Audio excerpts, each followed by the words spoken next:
अनि के छ त हाल खबर? आज हामी कुरो गर्न जाँदैछौँ एउटा यस्तो मरण च्यासीको बारेमा जो आफूले आफूलाई नेपालको डन भन्दै हिँड्छ। देश भनेको मेरो लागि कटौरा हो, बुझ्यौ त?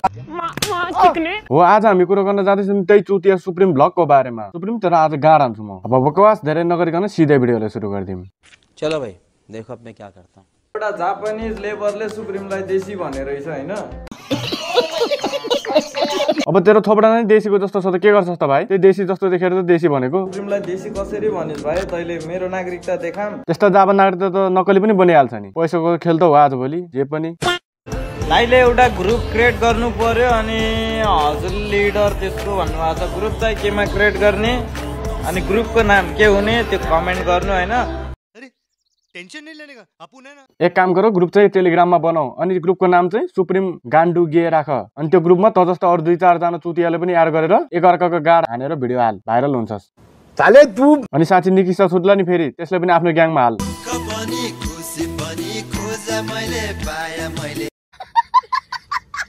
No one can touch me हैन। यत्रो 3-4 वटा जिल्ला घुमेर आइसके पहिले सुप्रिमलाई छुन सम्म सकेन हैन।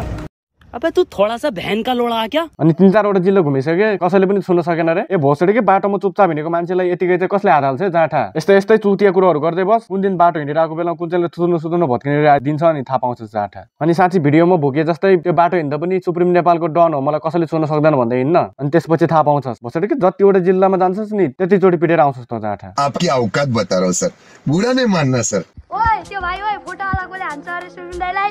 छोएर देखा छोएर। नेपालगञ्जको ग्याङ, सुप्रिमको ग्याङहरु, सुप्रिमको ग्याङहरु। बच्चे तेरी माँ की चूत। अब यस्तो बच्चाहरुले जम्मा गरेर आफूले जबरजस्ती डाउन भन्दै हिँडिरहेछ त बे। अझ यो पछाडीको फुच्चेले त आमाको दुध खान पनि छोडेको छैन होला। अनि भसडी के यस्तो बुढाहरु जम्मा गरेर चोर पुलिस खेल्न जान लाग्यो कि के हो? त्यसमा चोरको रोल चाहिँ सुप्रिमलाई दिदा हुन्छ। थोपडा नि चोरको जस्तो छ। Emotional damn it. ए भाइ सुप्रिमलाई हान्न त्यति सजिलो सोच्यो तिमीले? कहिले धम्बोजी आए धम्बोजी अब कहाँनिर आम्रे? आउन आऊ, तिमी जहाँ भन्छौ त्यहाँ आउँछ के। ल कमेन्ट गर तिमी कहाँ भन्छौ म त्यहाँ आउँछु। म पनि आउनु पर्दैन, मैले एक कल हान्दिन्छु भाइहरुलाई। भाइहरु आउँछ तिमीसँग निप्टिहाल्छ। को भाइहरु? अघिको त्यही 2 जना फुच्चे। अरूले त तेरो कुरा मान्ला जस्तो लाग्दैन मलाई। अब बाइक मिस्त्री होस्, बाइक मिस्त्री भएर बस। नभए कुन चाहिँले बाटोमा बाइक बिग्रियो भनेर बोलाएर राम धुला हानेर पठाउला। विचार गरेर बोल्ने कर मुजी। मोहल्ला खेलमा सारा देश एक्लै म पनि हल्लाउन सक्दैन नि त केटा हो। तिमीहरुको साथ सपोर्ट पनि चाहिन्छ नि त मलाई। सो तिमीहरुले भनेको मैले ग्रुप चाहिँ क्रिएट गरिसकेको छु है व्हाट्सएपमा। हाम्रो काम चाहिँ सोशलदेखि गुन्डागर्दीदेखि सबै काम हुन्छ त्यहाँ हैन। क्या गुन्डागर्दीदेखि सबै काम हुन्छ। ये क्या बक रहे हो मादरचोद? ए भोसडी के ग्रुप बनाएर लुटपाट गर्दै हिँड्न लागिसक्यो के हो? गुन्डागर्दी सब हुन्छ भन्दैछस् त। आफैले त थाहा छ नि तैँले के बोलिरहेछ भनेर। भोसडी के बोल त अलि विचार गरेर बोल, नभए थुतुनेले गर्दा ढाडले दुःख पाउलास मुजी। कमेन्ट फाइट पश्चिम कैलाली भन्नुभएको छ। आई नो ब्रदर, पश्चिम कैलाली भनेको गुन्डागर्दीमा टप 1 मा पर्छ है नेपालकै। मैले जाने अनुसार है, फेरि कसैले मलाई कैलालीको मान्छेले मलाई गुन्डा भन्यो भन्नु होला। मैले जाने बुझे अनुसार है। तर सुप्रिम भनेको कस्तो मान्छे हो भने नेपाल भरिलाई मैले एउटा लाइक हुन्छ नि कटौरा सम्झिन्छु के। जता मैले चम्चा लग्छु त्यतै हल्लाउँछु।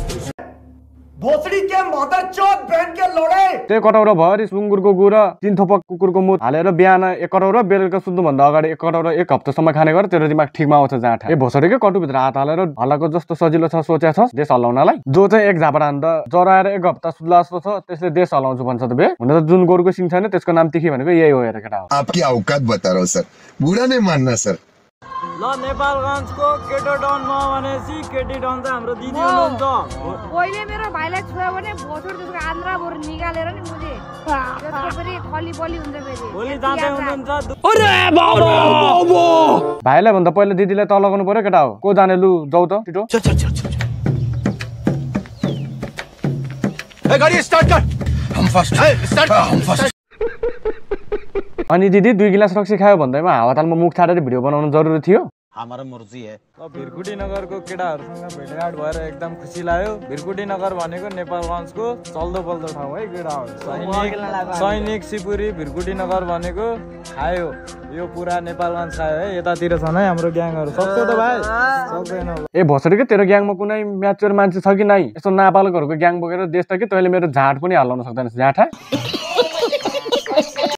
कतिजना क्रिएटरले पुरा कुर्दै बसिरहेछ होला है। सुप्रिमले नयाँ काण्ड के हाल्छ अनि म भिडियो बनाउँछु भनेर माथि। रंडी के औलाद ज्यादा बोलेगा ना तो जबान खींच लूंगा साले। नेपालको ठुलै सेलिब्रेटी त त्यही भएर सबले तेरै भिडियोको वेट गरिरहेको कहिले आउँछ यसको भिडियो अनि यसको गाँठ हान्नुपर्छ भनेर। जाँठा आफूले ठुलै सेलिब्रेटी ठान्छ कि के हो बे चुतिया जाँठा। अनि अन्डरग्राउन्ड भनेर टोयलेटको सेफ्टी ट्याङ्की भित्र छिरिस के हो भाइ? पुरै अँध्यारो छ त। अनि एउटा कुरा त जस्तो डन बन्छ भनेर धेरै आइसके र धेरै देखिसकेको छु त जस्तो चुतिया। अब त मलाई जो पनि नेपालको डन बन्छ भनेर आउँछ नि तिनीहरू सब धीरज डोनाको हावाले भेटेको जस्तो लाग्छ मलाई त। पागल मुजीहरू। यति भन्दै आजको ज्ञान पनि यही सकिएको छ र भिडियोलाई यहाँसम्म हेर्दै हुनुहुन्छ भने एक लाइक र च्यानलमा नयाँ हुनुहुन्छ भने एक सब्स्क्राइब गरिदिनु होला। र म छिट्टै नै नयाँ भिडियोको साथमा आउने छु। अहिलेको लागि म पनि गएको। बाई।